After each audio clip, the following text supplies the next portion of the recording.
Hello everyone, my name is Abhishek and welcome back to my channel.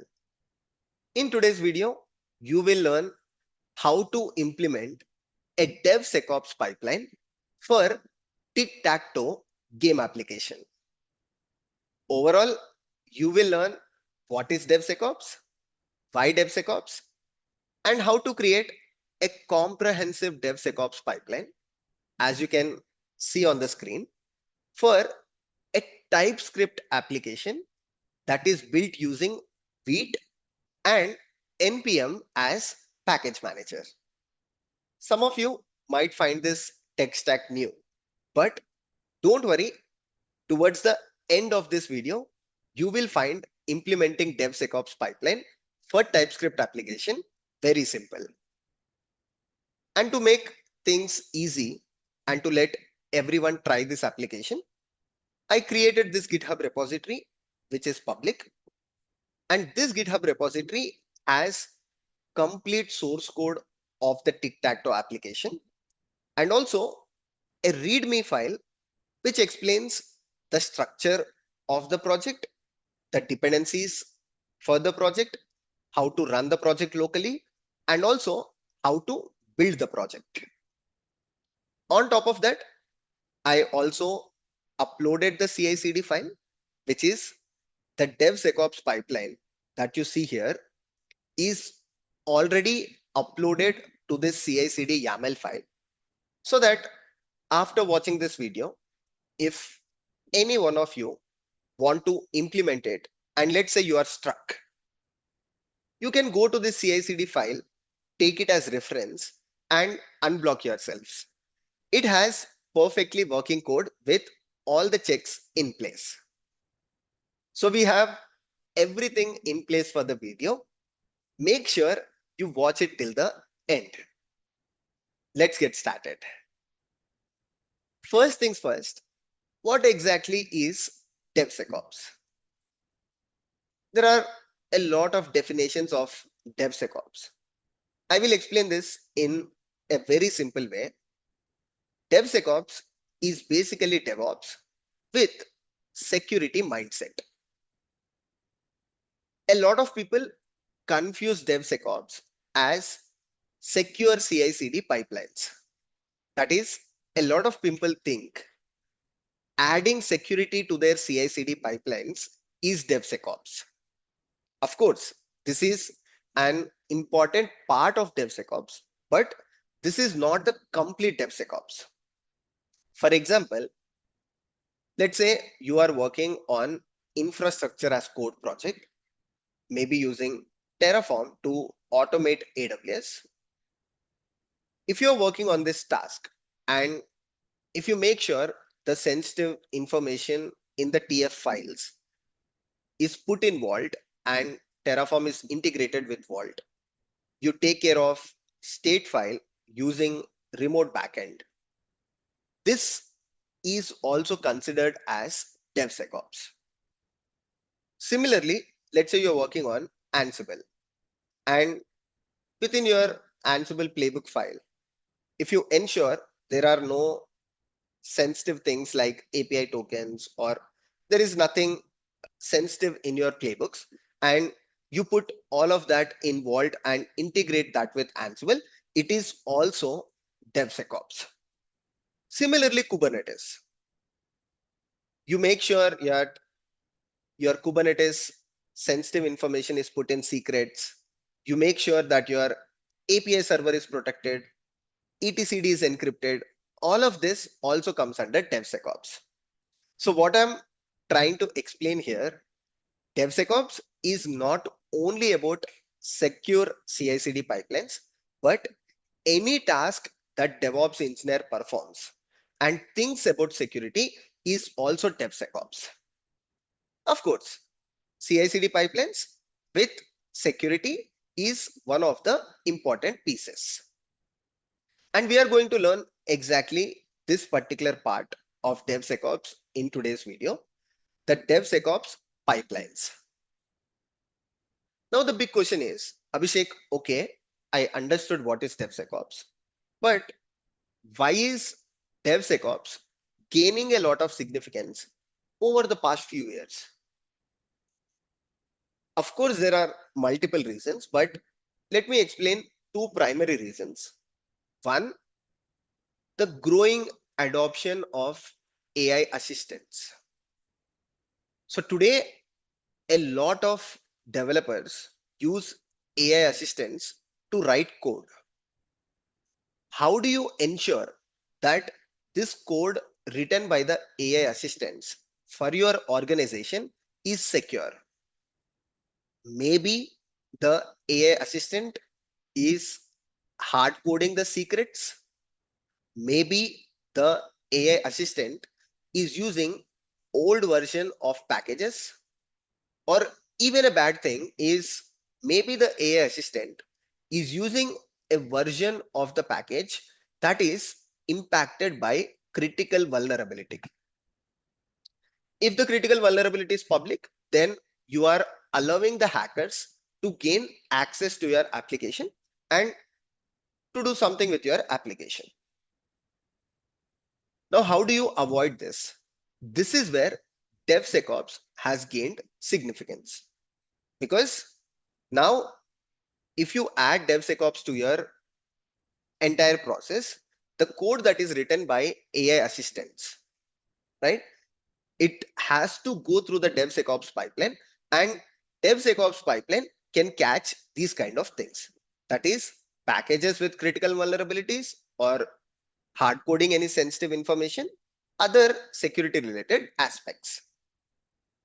And the second reason why DevSecOps is gaining a lot of significance, assume developer is not using AI, but developers, developers being developers, to make sure the application is working, developers might use some packages, and they might not worry about the version of the package.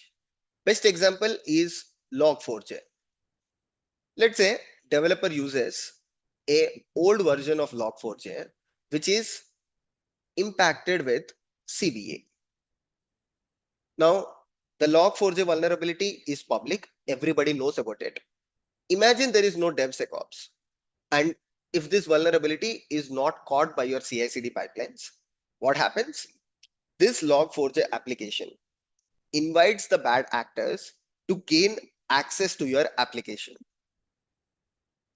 right? Similarly, developer might hard code API token. Let's say developer, to get the task done, hard coded API token instead of integrating it with some secret application like Vault, hard coded it. And obviously, if the secret is hard coded, it does not affect the build of the application, it does not affect running of the application. So it moved from the dev to stage to prod. Now within prod, if this hard coded API token or any sensitive information is logged in the application, then your API token is public. Everybody can see the API token and they can access it. Using DevSecOps pipeline, you can avoid these kind of things as well. So overall, two primary reasons. One is because of the gaining significance of AI assistants, and second is because of the cyber attacks or cyber security. These are the two primary reasons. Of course, there are other things, but this is what you can explain about DevSecOps. Now that you understood what is DevSecOps, why DevSecOps, let's go to the application and understand how to run it locally, how to build it, and let's try to focus few important things about the source code as well. Now, whenever you are asked to work on DevSecOps or CI/CD pipeline, do not directly jump onto writing the CI/CD pipeline. You need a lot of context about the application. So better sit with the developer or use the README file that is provided by the developer to understand about the application. For example, if you look at the README file here, it gives you a lot of context about the application. So it explains what are the features of the application. It explains which technology stack is used. So here React is used for the front end, TypeScript is used, as I told you, Tailwind is used for CSS, and React is also used for the icons. Now, what you can do at this point of time is you can also go to the source code, basically to look at the SRC folder and just to confirm if you find all the TSX files. So anything that you see with .tsx extension, it means the application is written in TypeScript. Then if we go back to the next instructions, we can find the project structure, which explains in which TSX file what logic of the application is handled. So developer explains that in scoreboard.tsx, score related logic is handled. In the square.tsx, individual square component is handled. Maybe this particular thing, right? So, okay, now you have more context about application. You know what exactly each TSX file is doing. Then there is a getting started section, which usually developers provide to help you build the application and run the application locally. So in the getting started, it says the prerequisite is that you need to have Node.js and npm locally on your machine. We are not going to use yarn for this video, so please ignore yarn part. Let's see if I have npm on my terminal. So I can just verify by running npm -- version. Okay, so I have npm and it is also a stable version, so I don't have to install Node.js or npm. In your case, if you don't have it, just go to your browser and search for npm install official docs and install it. It's just a single command or a single step to install. Then clone the repository, the same repository that we are looking at. README file is present in the same repo. So just copy the URL, go to your terminal and run the git clone command. Git clone followed by the URL. I will not run it because I already have the project locally. If I run git remote -v, you can see I have the same URL. So once you have the project downloaded locally, switch to the particular directory. It's not tictactoe.git. Actually, it's DevSecOps demo. I will correct it. So CD to DevSecOps demo. Now the next thing developer says is you should install the dependencies using npm install command. So npm install, what happens is when you run npm install, as I told you, there is a file called package.json. Let me explain the structure of the project little bit if you are new to TSX. So what you are doing in this application is we are using two things. One, the application is written in TypeScript. So to build the application, just like how we build Java applications using Maven, to build the TypeScript application and also to run the application locally, we use something called as Vite. And for managing the dependencies, for managing the packages related to the application, we use npm. So npm downloads the dependencies from a file called package.json. Just like how pip downloads the dependencies from requirements.txt file, npm downloads the dependencies from package.json file.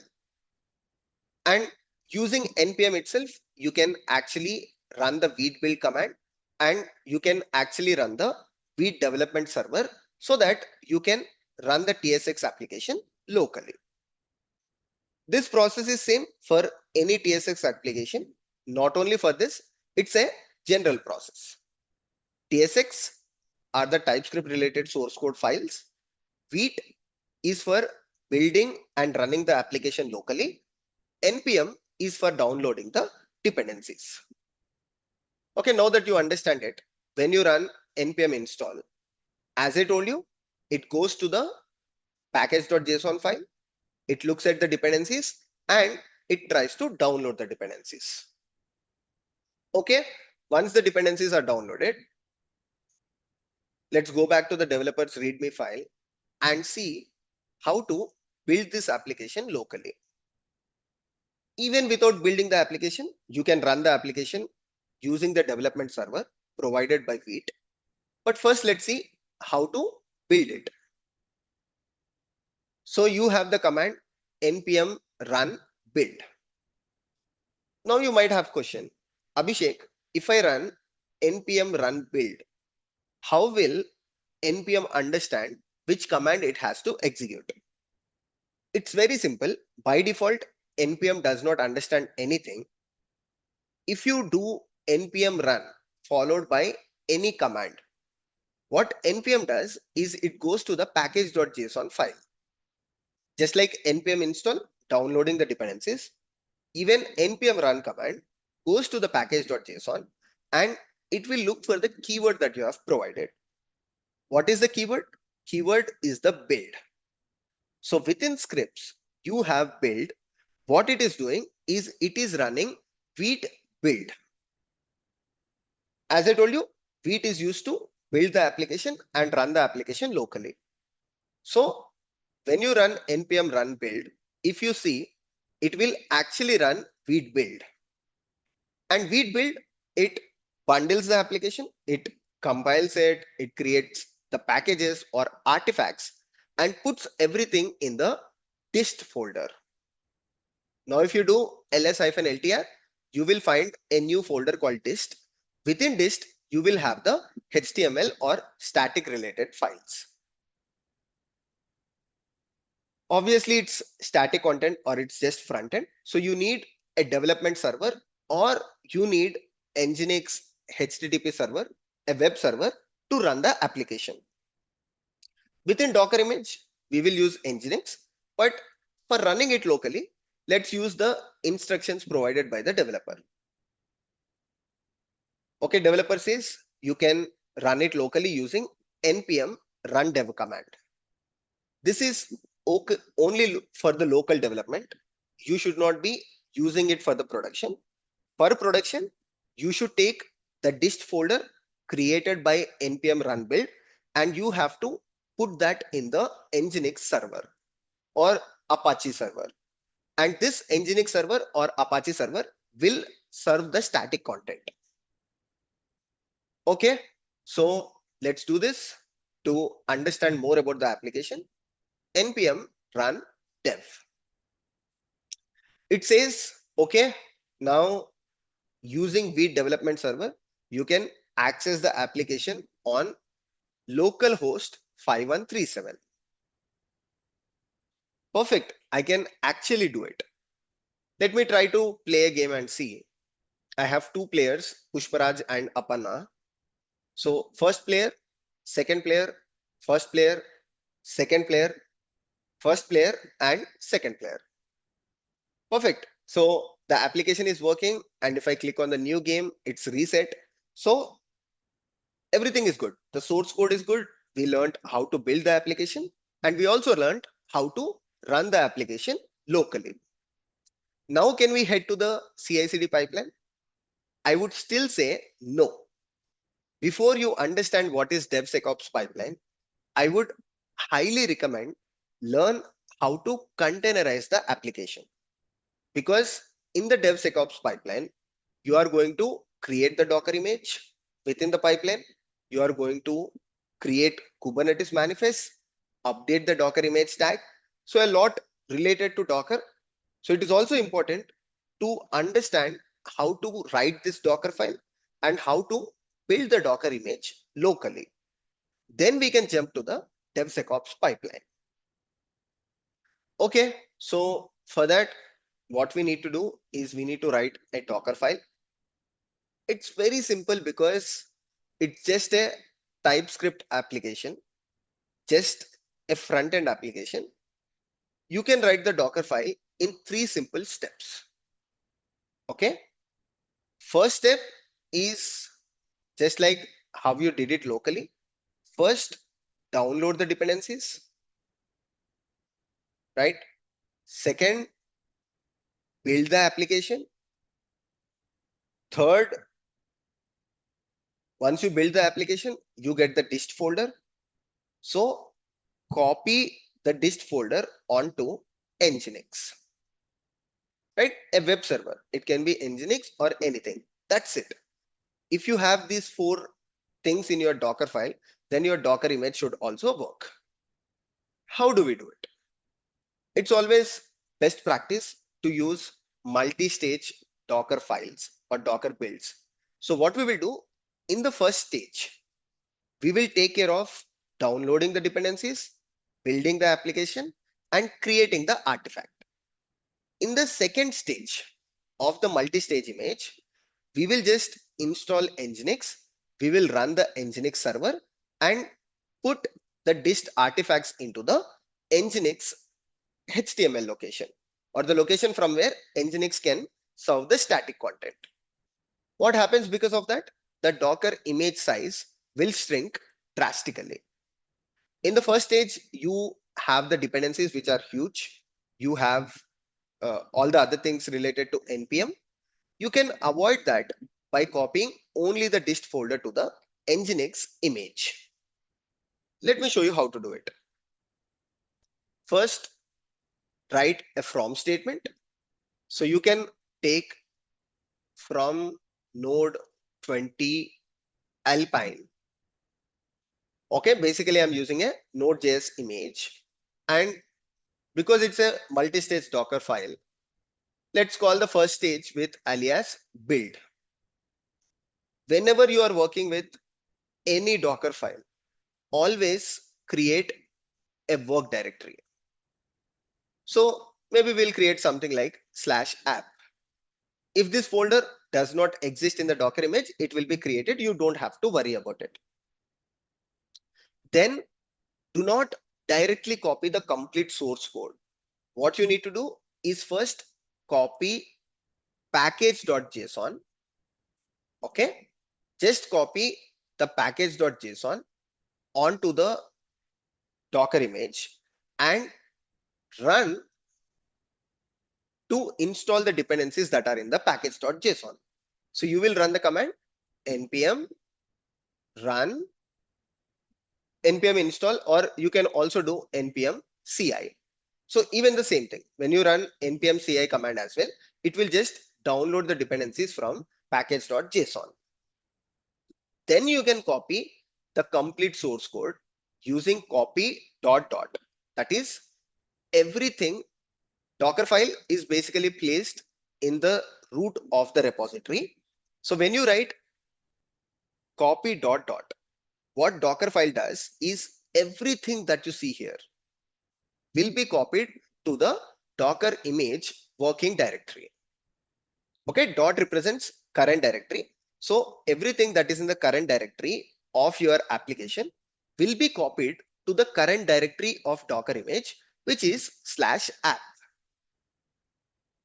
And then you can run the command npm run dev, whatever is provided by the developer, so that the artifacts are pushed to the dist folder.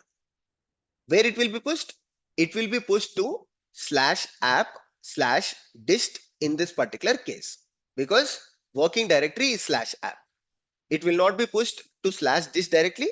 It will be pushed to ./app/dist. Okay, now that we have the dist directory, what we will do is we will go to the second stage.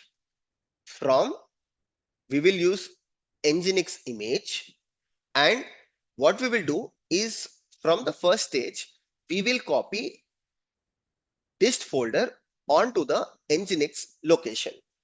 I think it is /user something related to Nginx. We will copy to that location. We will expose the Nginx port, that is 80. And finally, we will use the CMD to start the Nginx server. That's it. This is the Docker file. I already created it. You can see it here. If you go to the Docker file of this repository, from node 20 Alpine as build, work directory /app, copy the package.json to the current working directory, run npm ci, copy rest of the files, and then run npm run build. You might ask, but Abhishek, why should I do it? Like, why should I copy only the dependencies first? And then why should I copy the rest of the source code and run the application? The reason is that Docker fundamentally uses Docker layer caching. So when you create a Docker image, it usually creates multiple layers and each layer is cached by the Docker. When you separate your source code from the dependency files and install the dependency files first, Docker basically caches that layer, and next time someone runs Docker build, it does not download the dependencies from the internet or it does not install the dependencies.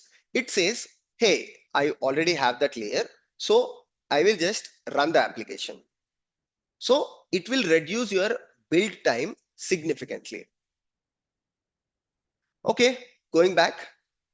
So then in the second stage, we will use Nginx image. We will copy /app/test from the build image, sorry, the build stage to /user share Nginx HTML. You cannot change this location unless you change nginx.conf file. So by default, Nginx reads the static content from this location. Expose 80 and using this command start the Nginx server. Let's see if it works. Okay, so again, I have the Docker file here. So what we will do is we will build the Docker image first. Docker build. Let's use a particular tag. Let's call it maybe Tiktactoe demo v1. And the location of Docker file is current working directory. So I'll provide dot. Perfect. So the application is built now. Now let's try to run the application. Okay. So this is the name that we provided, image name and the tag. So I'll run it Docker run -d, that is in the background, -p. So I will map the Docker image with a port on my local machine. Let's say port is 9099 colon 80 within the Docker image. This is the image followed by the tag. Now I should be able to access the application localhost 9099. Perfect. You can see the application is running. That means the Docker file is working fine and we are able to build the Docker image. Now we can head to the DevSecOps pipeline. Why? Because we know how to use the application locally. We know how to containerize the application. So now CI/CD becomes much simple. The usual question is that, Abhishek, when somebody asks me what goes into the DevSecOps pipeline, how do I explain it? So you can see all the stages which are quite popular for a DevSecOps pipeline in the image. I will also upload the image to the GitHub repository so that if any one of you wants to upload this to LinkedIn or share it on social platforms, you can do it. So how do you explain a DevSecOps pipeline? Is very simple.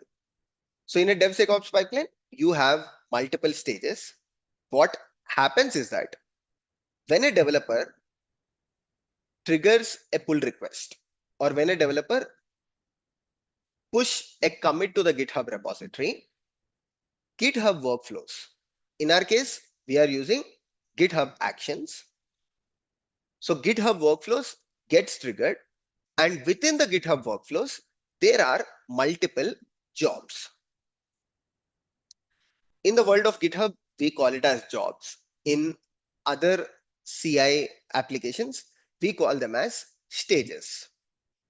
So basically, once you create a pull request to the GitHub repository, or once developer push a commit to the GitHub repository, GitHub actions are triggered.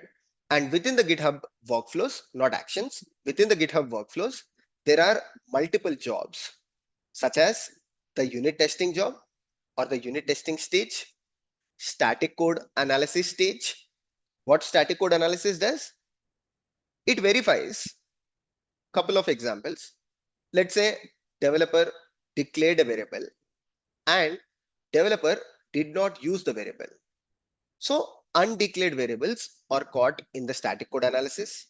Similarly, developer might have written a function, but that function is not invoked by, or it is not invoked anywhere. Even such things is caught in the static code analysis. Similarly, somebody might be using old packages, deprecated packages. Even such things can be caught in the static code analysis. Once the unit testing and static code analysis is successful, only then the GitHub workflows proceed with the next stage or the job, that is building of the application. And once this is successful, the next stage is Docker stage, where within the Docker stage, there are multiple steps, such as building of Docker image, scanning the build Docker image using Trivy, and pushing the Docker image to a container registry. In our case, we will use GitHub container registry. Reason for not using Docker container registry, we have used it multiple times before. And usually when it comes to DevSecOps, container images have to be stored in a secure artifactory or in a private registry. So a lot of companies use GitHub container registry. So I thought I will show how to use it in this video. Finally, once the image is updated, a new image is created, it is updated in the Kubernetes manifest files, which are placed in the same repository, right? There is a Kubernetes folder where you have deployment.yaml file. Every time a new image is created, it is updated in this particular section of the deployment resource. After that, once the image is also updated, it is pushed to the GitHub repository using a shell script. So this concludes the CI part. Now within the CD part, what happens? We will use a tool called Argo CD. Argo CD detects whenever the image tag is updated, and Argo CD deploys the new image onto the Kubernetes cluster. So this is end-to-end DevSecOps pipeline, and this is how you explain in the interviews. Probably you can explain it, little bit faster. You can say whenever developer creates a commit or a pull request, we have GitHub workflows configured for the repository, and within the GitHub workflows, we have multiple jobs such as unit testing job, static code analysis job, build job, Docker job, update image tag job. And each job might have multiple steps. For example, the Docker job has multiple steps, such as building of the Docker image, scanning the build Docker image using Trivy, and uploading the container image to container registry. In our case, it is GitHub container registry. And once CI is done, we use Argo CD for CD, where Argo CD continuously detects changes in the deployment file or in the Helm chart. And whenever a change is detected, it will pull the latest image tag and deploy that to the Kubernetes cluster. This is our end-to-end DevSecOps pipeline. This is how you explain. Okay, now what is the next step? The next step is to implement this DevSecOps pipeline. That is, write the CI/CD file within GitHub repository. Now, this is where a lot of people worry about it. A lot of people think writing the CI file is difficult. Abhishek, I don't know YAML. I don't know Groovy if I have to write Jenkins. Do I have to remember everything related to it? Actually, it's very simple to write GitHub Actions or GitHub workflows if you know the structure of it. To be honest, the structure repeats. If you look at GitHub workflows, all that you need to remember is 4 to 5 things. If you know those 4 to 5 things, you can write even 500 lines of GitHub workflows. Let me explain that, right? If you remember this thing, you will never scare about writing GitHub workflow. So typically in a GitHub workflow, you start with providing the name of the GitHub workflow. Let's say CI/CD pipeline or DevSecOps pipeline. This is not that important. You can provide any name. But what is super important is the next field that you provide in GitHub Actions, which is on. On decides on which action of GitHub this GitHub workflow has to be triggered. Because when you upload the CI file, how will GitHub know when it should trigger this workflow? Should it trigger this CI/CD workflow when someone creates issue in the GitHub repository? Or when exactly it has to trigger? That's why in the on action or using this on field, you will tell GitHub workflows that should it be triggered on the push or should it be triggered on pull request action. You can also use both, but make sure you provide the proper branch name. Like you mentioned that it has to be triggered when someone push a commit to the main branch or when someone creates a pull request to the main branch. Also, if you want to ignore any particular file locations, because in your GitHub repository, you also have a README file. Do you really need to trigger CI/CD pipeline if someone updates a README file? Honestly, it's not required. Similarly, do you need to trigger CI/CD pipeline if someone updates the deployment.yaml? It's not required because deployment.yaml file in our CI/CD pipeline is basically updated by a shell script, which is part of the CI process itself. So if you run the CI/CD pipeline, when deployment.yaml is updated, it will go to a endless loop, right? The loop will continue to trigger. CI file will update the deployment.yaml. Because deployment.yaml is updated, you trigger CI/CD pipeline. Again, it will update the deployment.yaml file because it creates a new Docker image, and this becomes endless loop. So when you have such scenarios, what you can do is you can simply mention within the push or the pull request which paths it has to ignore. And then the most important piece of GitHub workflows is the job section. All that you see here are the jobs. Unit testing is a job, static code analysis is a job, build, Docker, image stack, all of them are jobs.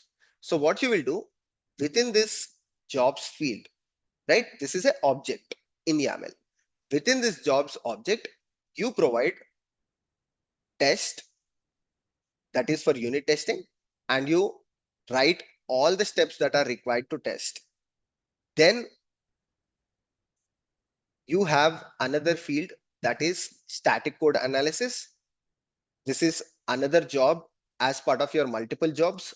Similarly, you have build, Docker, and unit testing. That's it. This is the structure of your any GitHub workflow. It is not only our GitHub workflow, any GitHub workflow will have the same structure. Additionally, you need to know what goes into a particular job. There are multiple jobs. You define the job, but what exactly you write within a job? If you take test as an example, that is unit testing as an example. As I told you, within a job, you have multiple steps. Within Docker, you have Docker build step, scan step, and push step. Similarly, within the unit test also, you need to write the steps. First, you provide the name of the job, right? You can say unit testing as the name of the job. Then this particular job needs a virtual machine. Where will GitHub workflows execute your unit testing? Either you need to provide a runner or you have to use the runner that is provided by GitHub. In both of these cases, you should tell GitHub workflows using runs on field. So you will mention runs on and you will provide what is the name of the runner. I will use GitHub runner. So I can say Ubuntu latest. Now you will start with the steps. Okay, for every job, you have to provide the name of the job and where the particular job has to be executed, on which virtual machine. Is it GitHub provider runner or is it your runner? So I'm using GitHub provider runner. So I'll say GitHub to provide Ubuntu virtual machine, which is latest. And in the steps, again, you will just provide the name of the step. For example, first check out the code, right? It's important to check out the code to run the unit tests. And you don't actually write the commands. What GitHub Workflows does is it has actions for most of the things. Actions is nothing but a plugin, or it can be called as a plugin where you can just say uses colon actions slash checkout at the rate v4. That's it. You don't have to provide anything else, or you don't have to write the code for checkout. When you provide this action, checkout action can pull the repository, the same repository in which GitHub Actions is written or the workflows is written, and it will just download the source code for you. Once you have the source code, what you will do? You will install the dependencies, obviously. So let's call another step as, let's say, install dependencies. And again, for install dependencies, you will not write the code. You will use actions that is provided by GitHub. How you will call the action? Uses actions for installing. Okay, before installing dependencies, you should install Node.js on this virtual machine. So install Node.js, and for installing Node.js, you have actions slash setup node at the rate v4. You might ask, Abhishek, how do you know the name of the actions? Okay, I understood. In GitHub workflows, most of the things are done by the actions, and actions are like plugins. You don't have to write the code. But how will I know which action should I pick up? Or how will I know the version of the action? Very simple.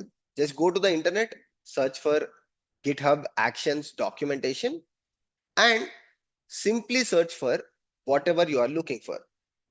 Let's say I'm looking for Node.js.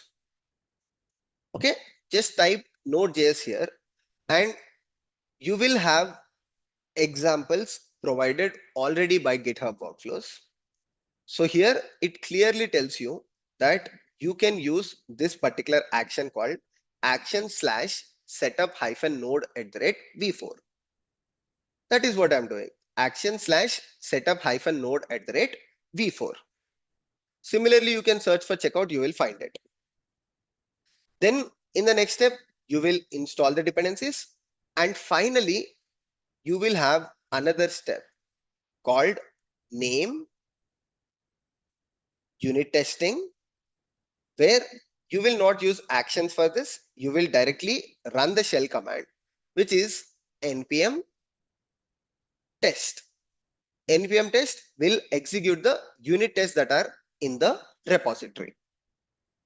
I have already written the unit test for it. If you go to this repository and if you go to the src folder, along with tsx files, you will find test folder, which has the tests related to, basically the unit tests related to this application. When you run npm test, these tests are executed and it will share if the test passed or failed. So if you know how to write a single job in the GitHub workflows, you can technically write all the jobs within the workflow. Let me quickly walk you through the GitHub workflow that I have written, because it's typically the same thing. How I explained you the test related job, we will repeat the same things in most of the jobs. So let me quickly explain you. First, we will provide name of the CI/CD pipeline, as I told you. Then we will choose on action, on push, or on pull request. Obviously, we need both of them for this repository. So I'll say on push as well as pull request, where I will choose the branch as the main branch. Let me take raw so that you will understand better. Okay, on the push action and the branch as main branch. Like I said, you should ignore the Kubernetes deployment.yaml file, because that is where the image tag is constantly updated. And then you have the jobs. Within the job, we just learned how to write the test job. We will start with name field, unit testing, runs on Ubuntu latest, and then we have the steps. Steps within the job. First is to check out. We will use the GitHub Actions for checkout. Then set up Node.js. Again, we will use an action, set up node@v4. We are also caching the dependencies here. Just like how we cache the dependencies in Docker, it is also good practice to cache dependencies using npm, so that next time it does not download all the packages when you try to run npm CI or any npm commands. For installing dependencies, you can use npm install or you can use npm CI. We will use npm CI. And then we will do npm test. So npm test will trigger the unit test as I showed you.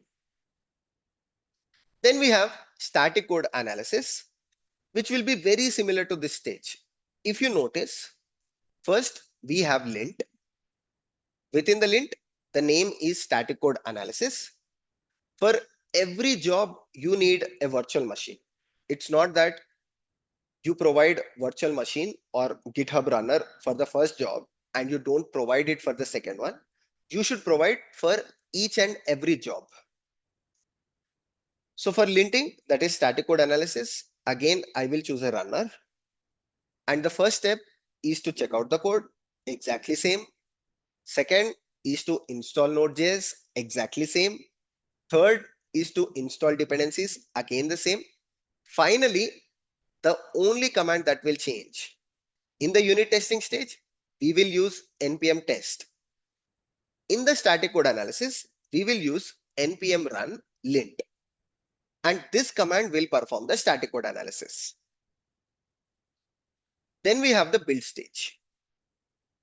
As I told you, for build stage, test and lint are dependencies. Only if the unit testing and static code analysis is successful, only then we should run the build stage. How do you handle that condition? To handle that condition, there is a field in GitHub workflows that is needs. Needs is basically like depends on in Docker Compose, where this particular job will only be triggered if your test and linting stages are successful. And then we will head to the steps. First, check out exactly same. Set up Node.js, exactly same. Download the dependencies, exactly same. Only command that will change is to build the project. So to build the project, instead of npm lint, we will use npm run dev or npm run build as suggested by the developer in the README file. Now, what will this do? This will actually create a dist folder, right? As we saw locally, when you run npm run build, it will create a dist folder. It is good practice to store this artifact. Dist is basically an artifact. So to store the artifact, you can actually store it in Nexus, you can store it in Artifactory, or you can also store in the GitHub storage itself. For every repository, GitHub provides a storage. So you can store it there by using this particular action called upload artifact. In GitHub workflows, everything is about actions. You don't have to write the code. You can actually use the GitHub Actions and it will implement the code for you. So when you write upload artifact, it will take the dist folder. You are providing the path here. It will take this dist folder and it will upload that to the GitHub storage. Whenever you want to fetch this artifact, you can fetch it using another GitHub action. But to upload, this is the one. A lot of people ask, Abhishek, if I'm building the Docker image, do I still need to run the build process locally without Docker image? That is, in the same CI/CD pipeline, is it okay to have Docker build as well as regular build? Yes, it's important because sometimes developer might want to use the artifact that is built. Developer might want to download that from Nexus or Artifactory and run it locally. Developer might not want to use a Docker image. So it's better to have both of them. Again, for the Docker job, we will just call this as dependency. Only run this particular job if the build job is successful. So needs, that is like depends on build. Because we are using GitHub Container Registry, as I told you, you should make sure you do not hard code anything, right? For pushing image to any registry, what are the things that you need? One, you need the registry URL. For example, for Docker, the registry URL is docker.io. For GitHub, the registry URL is ghcr.io. Then you need the name of the repository. For Docker, you go to Docker Hub and create the repository. Whereas when it comes to GitHub Container Registry, your repository name itself is your repository in GHCR. That is, in GitHub Container Registry, the name of my repository is Veeramalla / DevSecOps demo. Okay, so that is about repository. Then you need image ID as well as tag. Once you have all of these things, you can push the image to container registry with the access token. Now, how do you create this access token? Right? It's very simple. Just go to your GitHub, click on the settings, go to developer settings, personal access tokens, classic, create a new token, that is a classic token. So let me do two-factor authentication very quickly.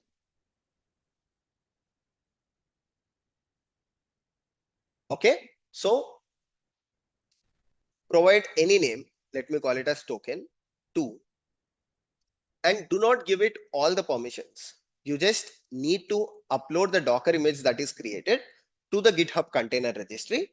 So just grant it with write packages and read packages. Upload packages to GitHub package registry, download packages from GitHub package registry. Now, as you click on generate token, you will get API token. Just copy it and keep it, right? So I have the token copied to my local machine. Don't worry, once the video is done, I'm going to delete the token.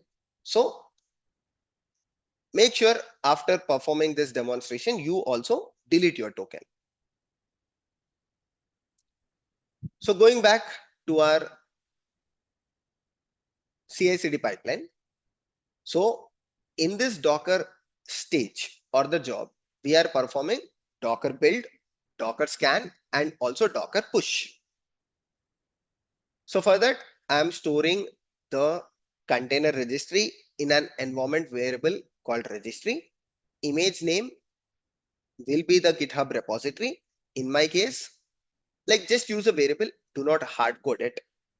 So in your case, it will be your GitHub username followed by the repository name.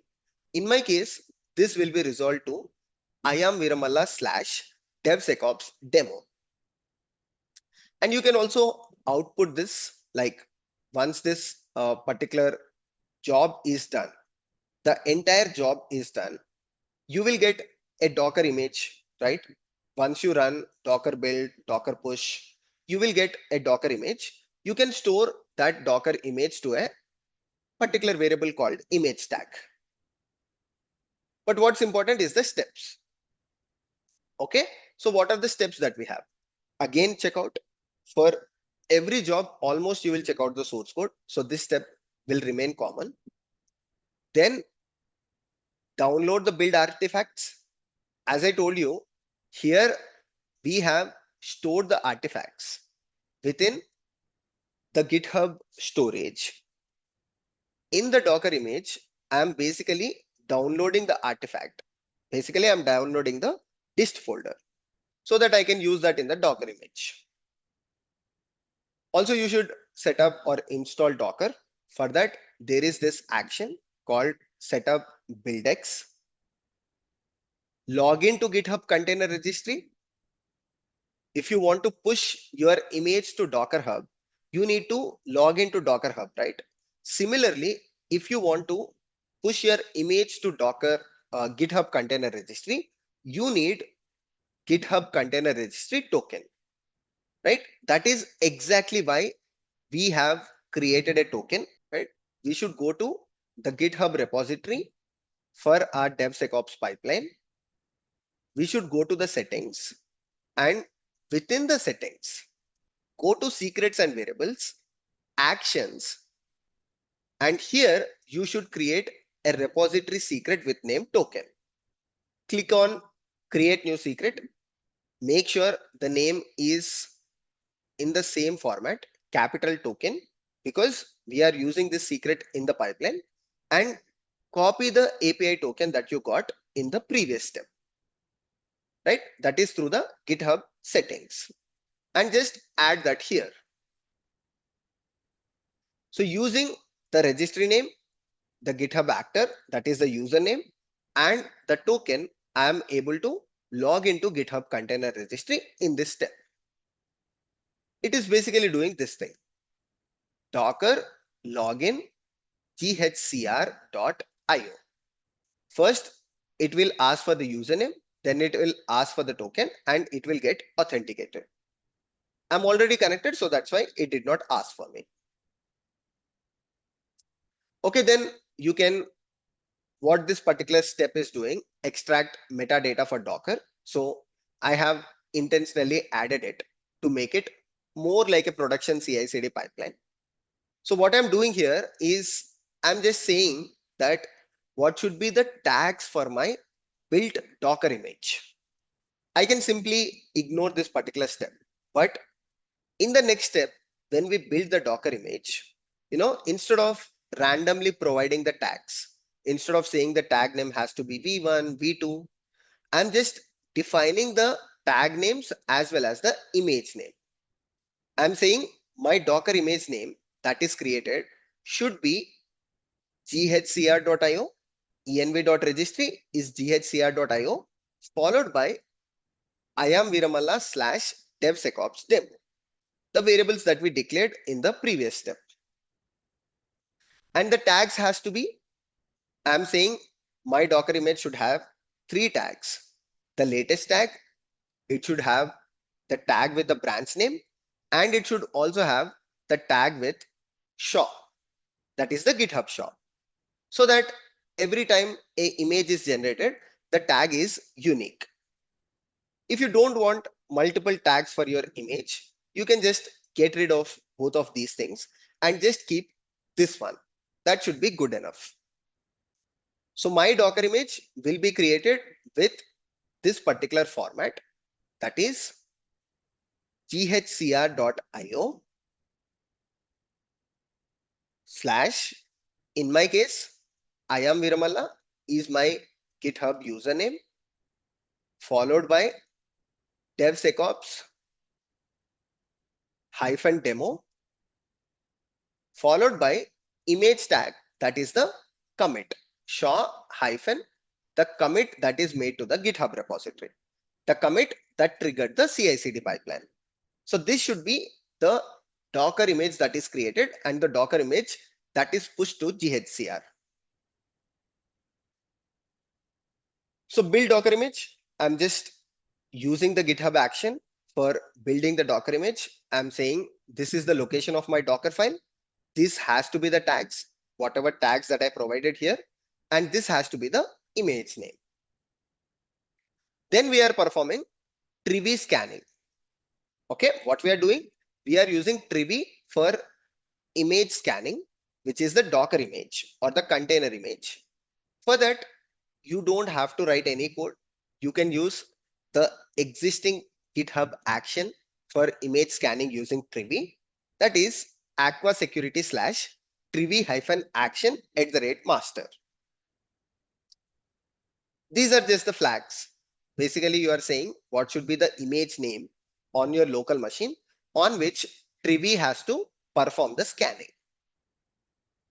Exactly the same thing.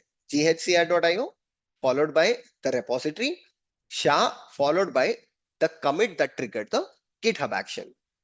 I know this will be the image name. That's why I provided it in the tree image scanning. Finally, push the Docker image. Again, the same thing. We will use GitHub action to push the Docker image. Where we want to push? We want to push to the GitHub container registry using this particular tag. So this tag resolves to the same thing. As I wrote here, it resolves to this particular thing. So Docker push, this particular thing will tell Docker that, okay, the image has to be pushed to ghcr.io. Okay, now once this is done and once we have the new image, what we will do is we will update the new image using the shell script that I wrote here, right? This is the sed command. Overall, what it is doing, it is performing the sed command and updating the deployment.yaml file. So this entire process will create the Docker image and it will upload the deployment.yaml file with the new Docker image. Let's verify it, right? So we can verify this entire CI/CD pipeline is working or not. What we will do is we will simply go to this repository and create a simple change. So I will go to one of these files. Let me take this in the studio, take the VS Code here and search for the name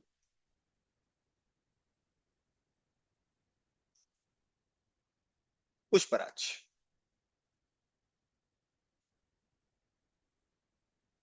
Okay, it's here. So what I'm going to do is I'm just going to update the name from Pushparaj to just Pushpa. Okay, and I'll just commit this file, which should trigger the CI/CD pipeline. Update username. So this should trigger the CI/CD pipeline. Let's see if it got triggered. We will go back. Okay, so it triggered the CI/CD pipeline. Let's go and see what is happening. First, unit test is running. Okay, unit test is successful. Static code analysis is also successful. That's why it started the build process. Set up Node.js, install dependencies. Great. Okay, it created the dist folder, uploaded the artifacts. Now it started with the Docker build, scan, and push stage.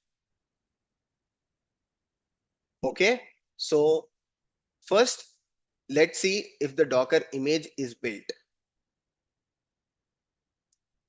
So run Trivy vulnerability scanning is not started. Still, it is running the Docker image itself. That is, it is building the Docker image itself. So you can see here the image name. This is the new image name it is trying to build. It said the image name is built and Trivy vulnerability scanning is also done. It says 0 vulnerabilities, 0 high vulnerability, and 0 critical vulnerability. Okay, Trivy performs scanning as well. Great. Now we are pushing the Docker image to GitHub container registry. And it says that it has updated the Kubernetes deployment file as well. Let's quickly verify that. I'll go back. I copied the image name. I'll go to the Kubernetes folder, deployment YAML. Let me search for it. Perfect. I can actually see the image name that is updated by this CI pipeline. So it also says this file is recently updated. See, it just updated right now. Now the thing is, has the CI/CD pipeline triggered the change and did it change the application? So the username from Pushparaj to Pushpa. We also need to verify that, right? CI/CD pipeline is working, but did it actually pick up the change and did it change the username? How do we check that? First, you need to log in to your GitHub container registry. Docker login ghcr.io. It will ask you for username as well as API token. You need to pass both of them. And once you are successfully logged into ghcr.io, just run Docker. I have the image name, right? So I will do Docker run -d. We will use a port. Let's use 1010:80 followed by the name of the image. Let's just copy it from here. I think I missed it.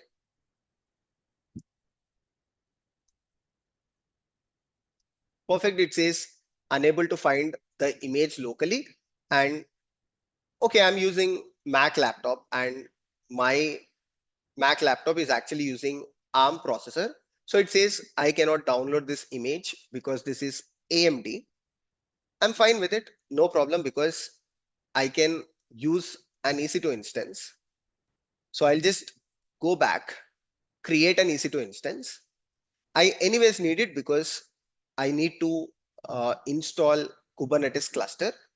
So instead of using a Kubernetes EKS cluster on AWS, we will just spin up a kind Kubernetes cluster on the EC2 instance. Okay, so let's quickly create an instance. Launch instance. Let's say Argo CD instance because we are going to create cluster and install Argo CD. I'll use Ubuntu. Instead of T2 Micro, I will go with T to medium because I need to run a cluster on it. And I will use one of the access key pairs that I have on my machine. And I think it's good. I will just open the HTTP traffic and I will say launch instance. Once the instance is launched, that is, once I have the public IP for the instance, so I have it here, I'll just copy it, rerun the SSH command. The PEM file is same, so I'll just change the IP address. Yes. Cool. So I logged into the EC2 instance. Now we will run that ghcr command. First, docker login ghcr.io. So it says Docker is not available. Sudo apt update. Always it's good to update once you create an EC2 instance, the apt repositories. It might take a couple of minutes, but it's essential for you to do it.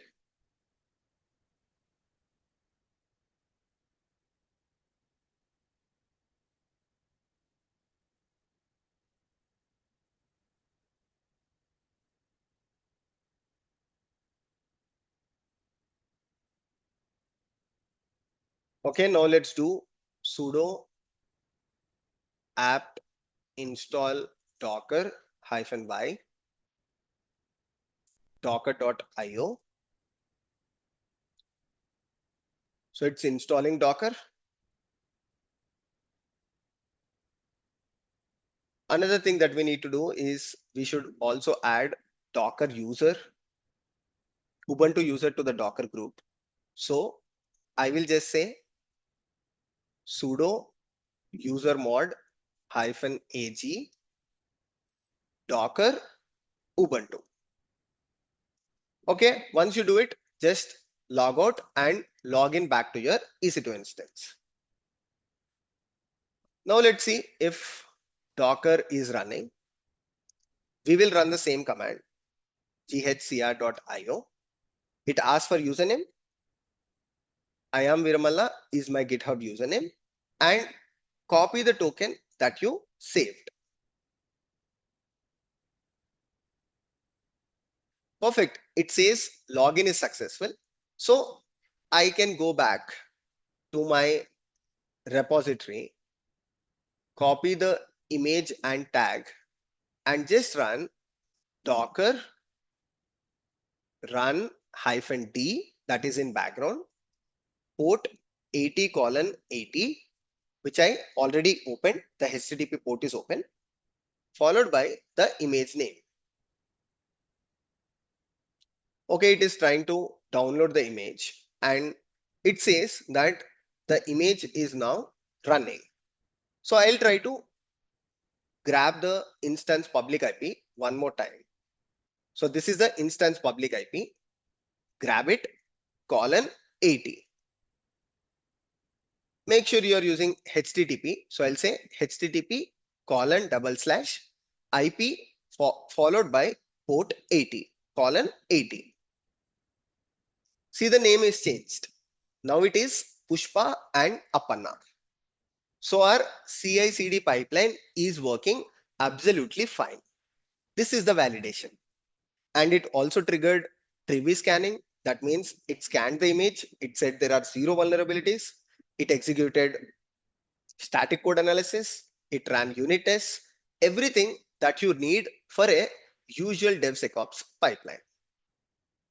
So we triggered all of these things from the building of the image to updating the image tag on a GitHub repository.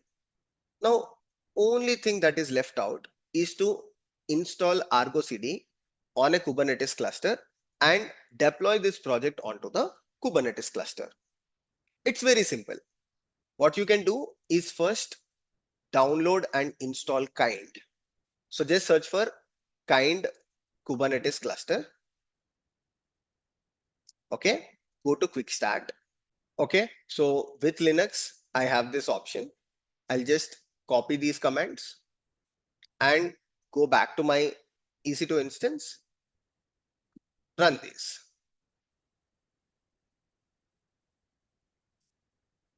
Now, if I do kind, okay, it's perfect. I'll just create a cluster with a single command. Kind create cluster hyphen hyphen name is equals to DevSecOps demo cluster. Now it started creating the Kubernetes cluster for me. Instead of using Minikube, go for kind cluster because it's super lightweight. When you are installing it on EC2 instances or on your machine, I would recommend it. And initially it will take time. From next time, it will barely create a cluster for you in 1-2 minutes. So it started preparing the nodes. It is creating the control plane for you. Then it will create a single worker node and join the worker node with the control plane. It's not that you can only create a single worker node. Usually with kind, you can create multiple nodes and even you can create multiple clusters as well. Just verify by running kubectl config current cluster. Oh, we don't have kubectl, so sudo apt install kubectl -y. I don't think it is the correct thing. Let's try snap. Okay, we can just search what should be the right package name for kubectl. So we can just say kubectl install and go here, look for Linux. Okay, it has a single command. So let's just copy the command and let's execute it here. I think this will install kubectl and also add it to path. So now if I do kubectl config current cluster, sorry, current context. Okay, so we need to run one more command here. My bad.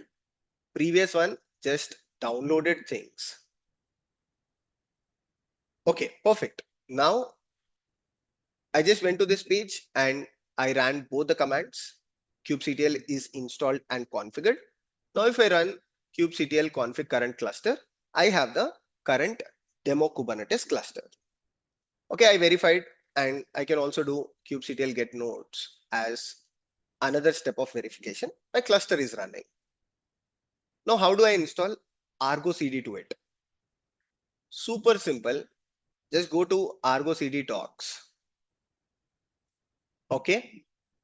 Go to getting started and run both of these commands. One will install the Argo CD namespace for you. Second will download all the custom resource definitions and install Argo CD dependencies. You can verify by running kubectl get pods -n Argo CD and watch for the pods in the namespace. Once all of them are in the running state, only then you should proceed with the next steps. Looks like all of them are actually starting, running. So all of them looks to be in the running state. Let's verify. Perfect. All of them are in the running state. Now what we can do is basically access Argo CD from the user interface. For that, I need kubectl port forwarding. So previously I exposed the Docker image on port 80. Let me just delete that. Docker PS, I don't need it anymore. So I'll just say Docker rm followed by the image name, sorry, the container ID. I can delete it forcefully. So now the port 80 on this machine is open. I can use any other port as well. I just need to expose the port on the security groups. That's it. That's all I have to do. But let me use port 80, which I have already opened during the instance creation. Okay, kubectl get pod. I can do it on pod. The port forwarding can be done at the pod level. It can be done at the deployment level, or it can be done at the service level. Anything is same. So if I do kubectl get service, Argo CD, my kubectl port forwarding command should be kubectl port hyphen forward port forward svc slash Argo CD server 80 colon 80. Sorry, in the namespace Argo CD. So it says permissions denied for the create listener. On which port is this running? Argo CD server.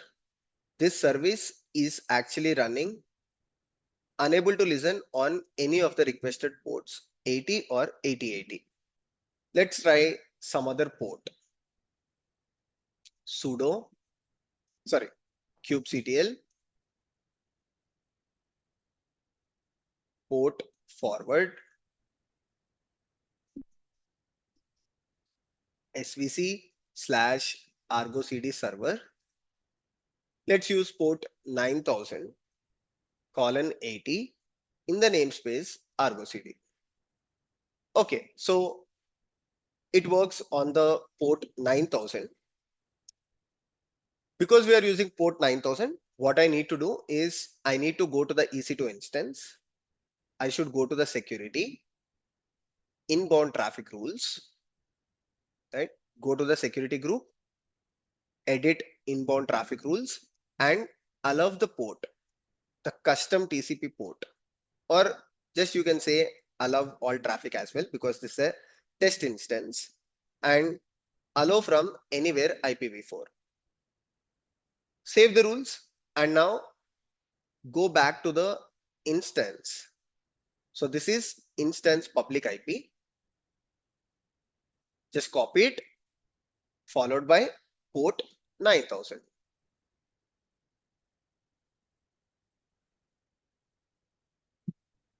Okay, I'm not able to access it because of a very simple reason. What I need to do is within the port forward command, I should add hyphen hyphen address 0.0.0.0. Now, when I do this, okay, and try to refresh, I can access the Argo CD application page. Okay, because this is EC2 instance, I should append hyphen hyphen address followed by 0.0.0.0. Okay, because I'm not accessing it on the local host. If I'm accessing the IP address on localhost, I don't need this. But what I'm actually doing, I'm accessing it on instance IP. That's why I should add hyphen hyphen address field. Admin is the username. Coming to the password, I need to get the password from the Kubernetes cluster itself. So what I'll do is I will take a new terminal, new tab. Okay, and I'll try to connect to the EC2 instance. The instance IP address is 126.153.24. Okay, here I can just go to kubectl get secrets hyphen n Argo CD, and what I need is Argo CD initial admin secret. So for that, just kubectl edit secret Argo CD. Okay, so I got this. This is base 64 encoded. So I can just do echo base 64 hyphen hyphen decode. Okay, so this should be the password. Let's try it. Login. Perfect. I logged into my Argo CD instance as well. Now I'm just left with one final step. That is, I just need to deploy this application to the Kubernetes cluster. How do I do it? I already have the deployment.yaml file, right? So will it work if I just use the deployment.yaml file? Let's see. Of course, it will not work. Let me explain why. So first, I will create the application. Let's call it as DevSecOps demo. Project name is default. Let's put automatic sync. That is, Argo CD should pick up automatically. Of course, it takes 180 seconds by default, but let's use automatic. And in the repository URL, copy this.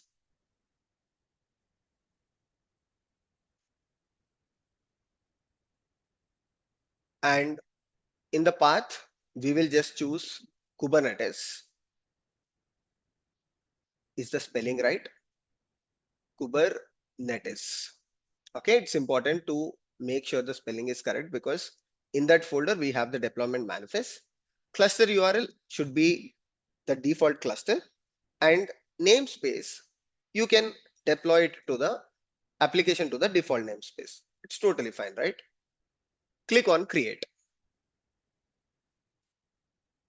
It is automatically trying to sync, and the service is created.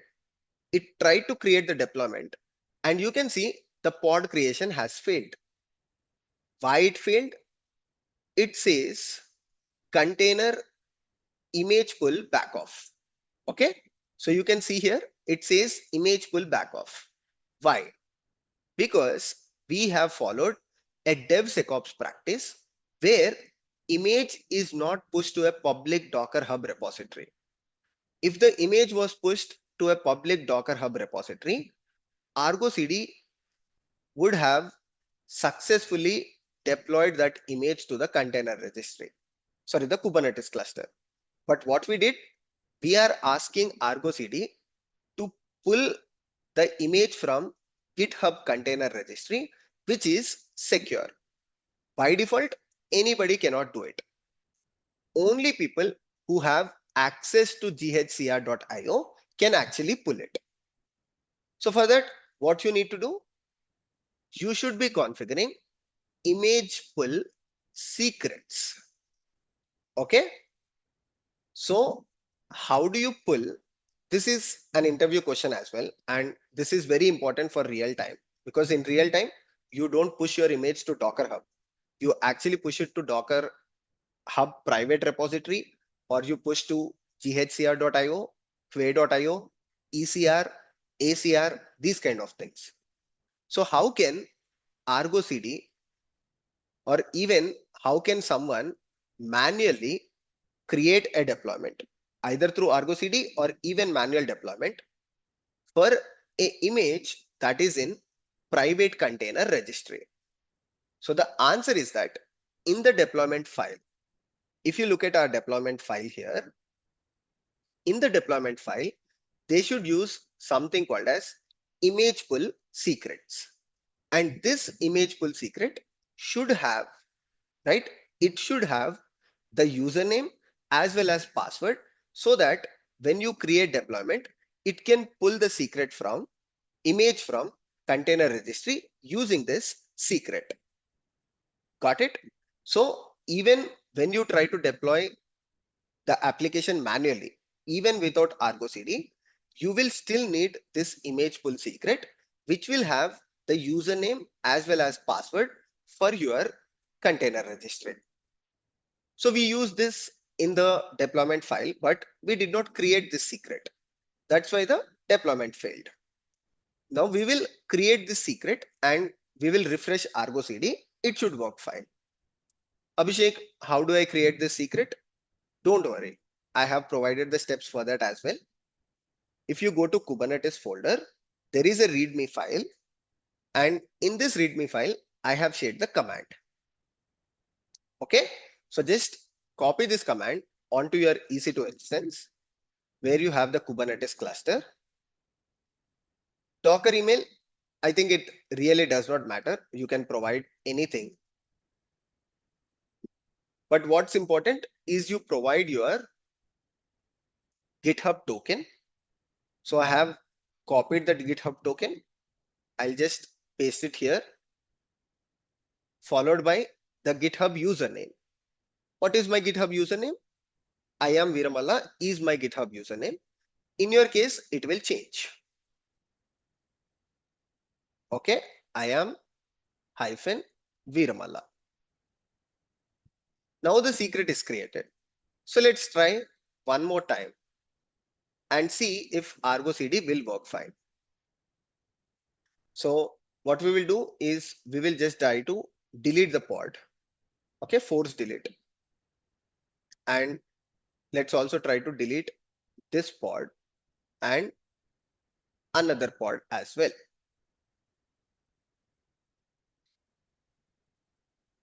See, this time it is taking little more time. Of course, it's not passing, but still it was able to pull the image. You can see the health is healthy and it says container is running. It is started and also it is ready. Perfect. So we can see the pod is working fine. And I also have the Kubernetes service here that is created. Ingress resource is also deployed, but however, I'm not using any ingress controller for this video. The whole purpose is to show that the latest image, I am Veeramalla with the SHA code that ends with A2EB, which is the same in the deployment file. A2EB is deployed to the Kubernetes cluster. Now you can verify end to end in one single go as well. So what you can do is go back to the DevSecOps repository and figure out the file just like how you did last time. Search for Pushpa. It's in scoreboard.txx file. So I'll search for scoreboard.txx file. And within this file, I will make a simple change so that it triggers the pull request. So I'll just change it back to Pushparaj and commit it.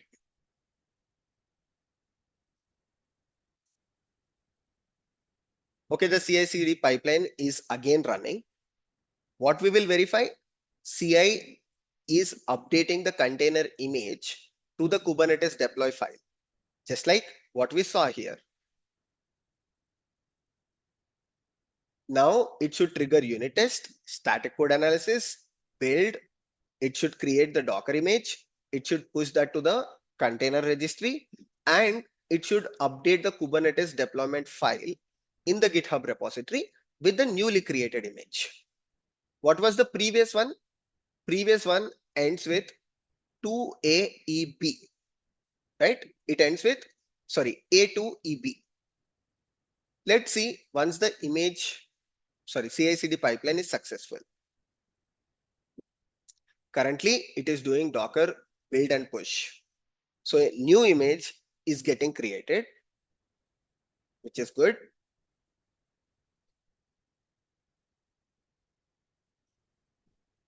So this is performing Trevi scanning. Good that we try to implement a lot of things. So now it is pushing the Docker image as well.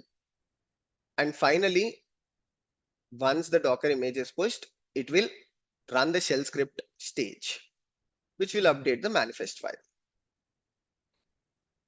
Looks like it is also done. Yeah, you can see here. Commit and push the changes. So it is done. Let's go back. It should be changed from a2eb deployment.yaml file. Now you should have, yes. Now this one ends with 249D. Now if you go to Argo CD, see, I did not make any change. Okay. Argo CD, if you wait for 3 minutes, okay, by default, it will not pick up. If you still go for the pod, it is A2EB. You need to wait for 180 seconds and Argo CD will automatically pick up the new image that is deployed. If you can't wait for 180 seconds, click on the sync button. Oh, I think it started picking up. You can see a new deployment is picked up and a new replica set is created. And this one has 2469T. Okay, the previous replica set has the pods with A2EP. So it actually picked up. It is taking some time. It did not take 180 seconds, but it actually took some 20-30 seconds to identify that there is a change and it is updating it. I did not even click on the sync button. Perfect. So we can again take this image if you are interested, right? What we can do is we can verify if the game previously, right? When we looked at the pod, the game had the username as Pushparaj, right? So if you are interested, we can go back, terminate the connection, and again on the service name, we can re-trigger the connection, kubectl port forward. Okay, now automatically the name should be Pushparaj. Let's try that out. What is the instance IP address? This is the one. I will take incognito window and IP address colon 9000. Sorry, this was Argo CD service name. My bad. kubectl get svc. So this is the service, or you can just do kubectl get pods. Okay, we have this pod. Let's take one of it. kubectl port forward, name of the pod followed by, let's use another port this time. I will use maybe 3700 colon port 80. Okay, now let's access the instance IP address. My bad, I did not pass hyphen hyphen address colon 0 dot 0 dot 0 dot 0 dot 0. Okay, IP address. Let's take incognito window 3700. See the name changed to Pushparaj. So this confirms our DevSecOps pipeline is executed successfully and we have used Argo CD for the continuous delivery part. The documentation is quite clear, right? So what I would recommend is watch the entire video. Make sure you go through the documentation and try to implement step by step. I know you might run into some hurdles. You might face some errors. Although I provided the CI file, although I explained the steps for Argo CD, you still might be blocked. So what you can do is try to put some effort, take the help of ChatGPT if you are blocked, or take the help of our GitHub repository. Still, if you have questions, you can put that in the comment section, or you can join our Discord server where we have 24/7 support. We will try to help you. Thank you so much for watching today's video. I hope you enjoyed the DevSecOps pipeline. If you liked it, let me know in the comment section. See you all in the next video. Take care. Bye-bye.